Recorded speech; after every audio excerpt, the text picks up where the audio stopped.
Bienvenidos a esta nueva edición de Poder y Dinero aquí en Americano Media Santiago. ¿Cómo estás? Muy bien, Sergio. ¿Y vos? Bien, te propongo, modificar nuestro ángulo de análisis para poner foco en Europa en el programa de Ay, qué hoy. lindo. Vamos a viajar a Europa. Bueno, siempre es hermoso ir a Europa. La mayoría, aparte de nosotros, tenemos algún antepasado que vino a Europa, ya sea Europa del centro, del este, del sur, del norte. Europa se fue obviamente muy importante en la población de todas las Américas, pero en este caso creo que hay que revisar eh, la situación actual de un continente que, bueno, tiene un problema de liderazgo. Claramente hay como una ausencia de liderazgos, no es un problema europeo solamente, pero en Europa se nota mucho a partir sobre todo del retiro de Angela Merkel.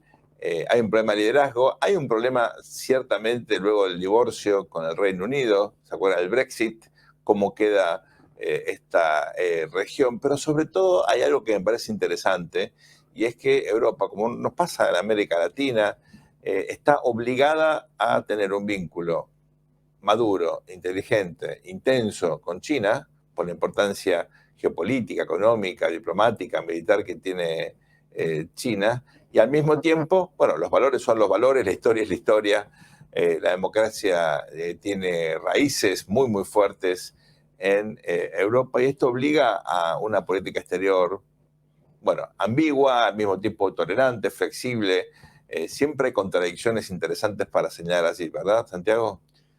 Sí, absolutamente. A mí, con respecto al tema de los liderazgos, en el caso de Europa, algo que me tiene un poquito a la expectativa es la consecuencia. A mí me parece que es un terremoto político en Europa el conflicto que se está llevando a cabo, e incluso, digamos, En Ucrania. en Ucrania y los impactos sobre los sistemas económicos de los Claro. países, ¿no? Las matrices energéticas, el mismo comportamiento de la población han sido beneficiados con un invierno no tan duro, pero de todas maneras la matriz energética está ahí y el impacto es grande. Y me pregunto si esto que el presidente Macron mencionó de una relación de vasallos de Europa en relación a Estados Unidos, dejándose arrastrar a un conflicto que podría haberse evitado, me pregunto si eso va a traer, digamos, un tsunami de crisis aún mayor de liderazgos en los países de Europa. No incluyo en esto a Italia, porque me parece que está con una líder que recién, digamos, llegada prácticamente al poder, pero muy legitimada por su propia gestión. Entonces me parece que ella no, que ella está totalmente blindada, pero el resto de los países podrían verse afectados. Allí interesante, ¿no? Lo que estás marcando, obviamente nos interesan los países con los cuales tenemos más afinidad, particularmente, bueno, España, Italia. Siempre Francia es un país crucial, está pasando por una crisis interna vinculado a una reforma del sistema de seguridad social, el sistema de jubilaciones, que está intentando implementar el presidente Macron. Una reforma, coincidimos, Santiago, lógica, pero difícil de convencer a la sociedad que trabaje más tiempo. Eso es lo que estamos viendo, con niveles de violencia, de resistencia civil muy significativos. Pero lo interesante también es entender si la identidad europea, algo que, bueno, la Unión Europea intentó efectivamente instalar desde los primeros años de la conformación de este bloque, con mucha inversión en soft politics, ¿no? En esta idea de generar una identidad europea a partir de una historia común, de intercambios de todo tipo, incluso académicos, con programas comunes. Todo eso, bueno, uno ha visto, observado realmente una inversión fabulosa, millonaria, ¿no? De recursos. Y la pregunta es qué queda de eso, si efectivamente, como en principio uno observa desde afuera, hay como una revitalización, ¿no? de Europa Comunidad. La guerra le ha dado un objetivo distinto, nunca había tenido ni una política exterior ni una política de defensa en común. Hoy, corrígeme, Santiago, uno ve a Europa mucho más imbricada en la idea de la OTAN, ¿verdad? La OTAN tiene también un nuevo objetivo, se expandió, incorporó a Suecia y a Finlandia. ¿Uno ve en ese sentido un bloque probablemente con mayor homogeneidad y coordinación que antes? Me parece que sí hay mayor integración en algunos planos, pero a mí no me queda claro que Europa realmente quiera tener un conflicto con Rusia como sí lo han querido y lo han provocado los Estados Unidos. Es decir, acá este es un conflicto absolutamente evitable, no solamente lo ha mencionado el presidente Trump, sino que también han pasado otros aquí por poder y dinero planteando, bueno, este es un conflicto que se quiso llevar a Rusia a esta situación. Yo incluso tengo algunos informes de algunos expertos que son de origen occidental, no rusos, que hablan de lo mismo, que hablan en realidad de que todo esto de la operación militar especial y todo, en realidad hace 6 o 8 años que se están preparando ambos, tanto Claro. Ucrania como Rusia, sabiendo que esto iba a pasar. Ahora, yo me pregunto en qué medida Rusia verdaderamente sacando el conflicto, porque yo no me imagino que Rusia quiera invadir Francia. Yo creo que Rusia lo que está buscando es recuperar algunos espacios, el mismo tema de Crimea, es decir, acá han pasado analistas militares por poder y dinero, Sergio. En ese proceso caótico ocurrió algo que no podía ocurrir. Sebastopol, que es el principal núcleo de la Marina rusa, no podía quedar en Ucrania. Es decir, en un país en ese momento totalmente independiente. Que cuando repito, fue un proceso caótico, de fragmentación. Evidentemente, si alguien hubiera habido de arquitecto para decir esto, hubiera dicho posiblemente, che, esto no tendría que haber quedado allá. Claro. Yo no creo que Putin esté intentando conquistar Francia o conquistar Suecia. Sí creo al revés, que deliberadamente Estados Unidos estuvo intentando empujar a Ucrania, a la OTAN, para instalarle. Recordemos una cosa. Es mentira que las bases que instala la OTAN en los terceros países sean bases de la OTAN. Eso es algo que hay que aclararle a la audiencia.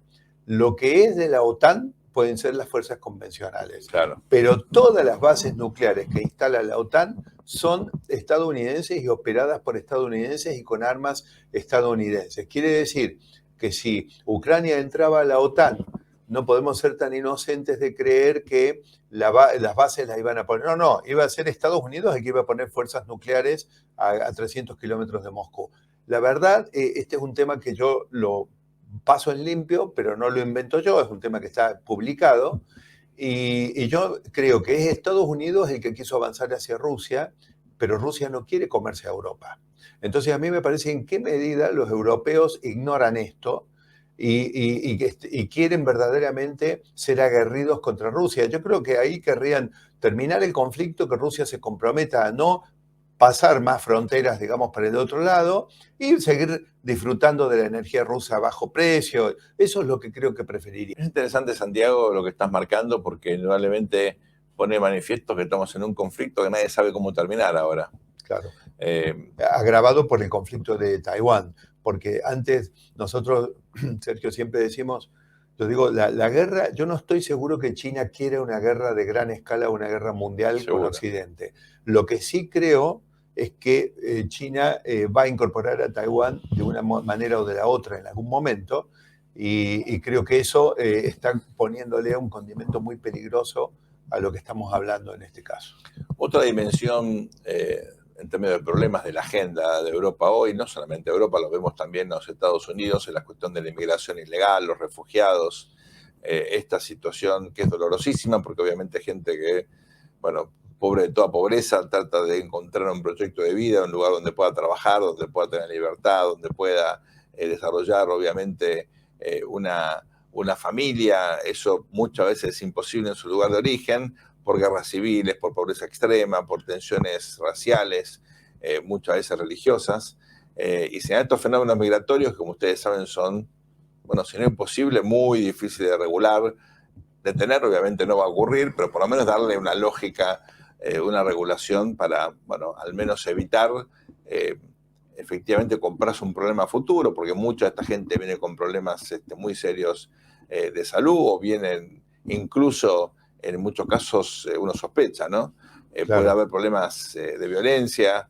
No estoy siendo prejuicioso, simplemente es un dato de la realidad. Lo hemos visto en el momento en el cual Daesh, ISIS fue una amenaza significativa. Europa también está sufriendo esto, lo vemos casi a diario. Hace poco Giorgia Meloni, que es alguien que nosotros respetamos mucho y nos ha sorprendido gratamente en su liderazgo, planteó, ¿no?, que Europa tenía un fracaso en esa política, que tenía que replantearla de forma cabal.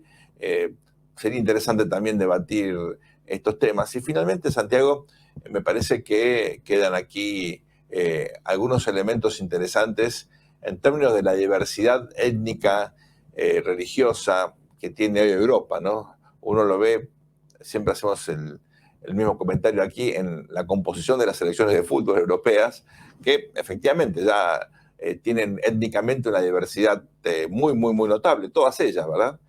No estamos describiendo, esto no es una calificación, al contrario. Vos sabés que yo soy un poco más incisivo en el comentario y digo, Si les parece bien, luego muy breve, vamos a dar una muy breve pausa, vamos a volver con una entrevista a alguien que vive en Europa, que es especialista, que conoce muy bien estas realidades y nos va a permitir efectivamente analizar mejor estos fenómenos. No se vayan, ya volvemos con más Poder y Dinero aquí en Americano Media.